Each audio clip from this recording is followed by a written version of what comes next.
Good work, Benita. You're doing fantastic things here. Really like your use of color, bright saturated color here for happy.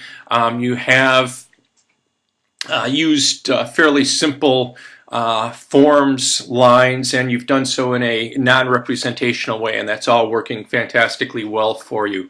I can't remember which one this one is.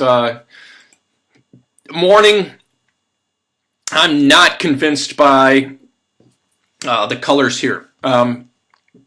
Morning's usually not seen as an intense emotion, and the contrast you have here between two quite saturated colors is very intense. You have that radiating red and this quite kind of soothing green against each other, and to me that use of color doesn't say morning.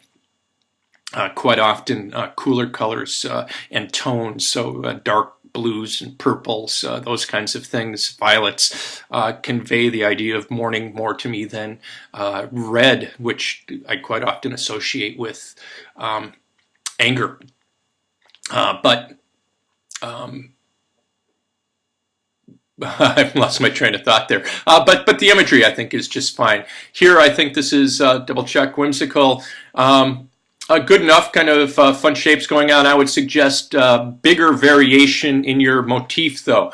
Think about making some of these octagons huge, some small, and that will create better visual interest, make the composition more dynamic, and give greater depth of space. The other one here is anger, last one, and again, I'm not quite getting anger from the shapes that you're using. Teardrop shapes and squares don't really say angry to me. I think more angular forms, sharp angles, diagonals. You have a big diagonal running through here, but it's offset by the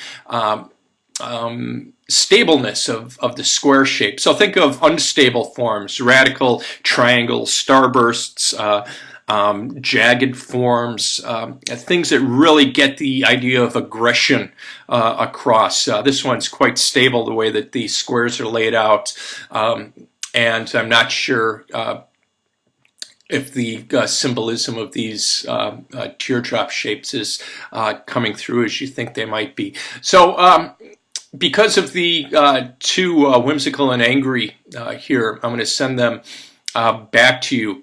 Please make revisions and then send them back to me for a grade, okay? But for the most part, I think you're doing really good things here.